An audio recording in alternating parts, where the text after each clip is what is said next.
How's it going, everybody? And thank you for joining me on Out of the Bow Throws.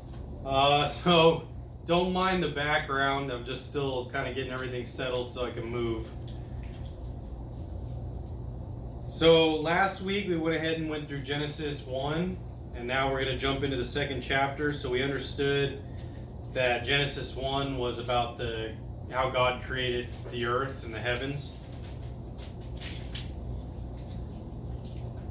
And that would be my sister's cat back there freaking out. I'm actually watching the cat because she's actually in the middle of moving too. So we're going to go ahead and start in chapter 2. Thus the heavens and the earth were completed in all their vast array. By the seventh day God had finished the work he had been doing. So on the seventh day he rested from all his work. And God blessed the seventh day and made it holy, because on it he rested from all the work of creating that he had done. Verse 4. This is the account of the heavens and the earth when they were created. When the Lord God made the earth and the heavens, and no shrub of the field had yet appeared on the earth, and no plant of the field had yet sprung up. For the Lord God had not sent rain on the earth, and there was no man to work the ground. But streams came up from the earth and watered the whole surface of the ground. The Lord God formed the man from the dust of the ground and breathed into his nostrils the breath of life, and the man became a living being. Now the Lord God had planted a garden in the east, in Eden, and there he put the man he had formed. And the Lord God made all kinds of trees grow out of the ground, trees that were pleasing to the eye and good for food. In the middle of the garden were the tree of life and the tree of knowledge of good and evil. Verse 10. A river watering the garden flowed from Eden. From there it was separated into 4 headwaters. The name of the first is the Pishon. It winds through the entire land of Havilah, where there is gold. The gold of that land is good. Aromatic resin and onyx are also there. The name of the second river is the Gihon. It winds through the entire land of Cush. The name of the third river is the Tigris. It runs along the east side of Ashur. And the fourth river is the Euphrates. Verse 15. The Lord God took the man and put him in the garden of Eden, to work it and take care of it. And the Lord God commanded the man, You are free to eat from any tree in the garden, but you must not eat from the tree of the knowledge of good and evil. For when you eat of it, you will surely die. Verse 18. The Lord God said, It is not good for the man to be alone. I will make him a helper suitable for him. Now the Lord God had formed out of the ground all the beasts of the field and all the birds of the air. He brought them to the man to see what he would name them. And whatever the man called each living creature, it was named. So the man gave names to all the livestock, the birds of the air, and all the beasts of the field. But for Adam, no suitable helper was found. So the Lord God caused the man to fall into a deep sleep.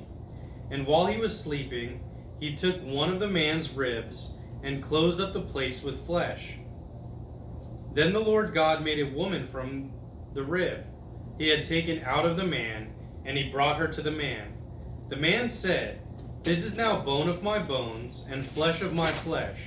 She shall be called woman, for she was taken out of man. For this reason a man will leave his father and mother and be united to his wife, and they will become one flesh. The man and his wife were both naked, and they felt no shame. So in the second chapter of Genesis, we can see here that God created man during the time that the land was actually barren, and that there were no trees or shrubs at the time. God created this man and his flesh out of the dust of the earth, and then allowed him to till the ground, to help these trees spring up, to name the animals, and to have dominion over them and take control of the land. He then saw that Adam was alone and that there was nobody to help him with the task that God had given him.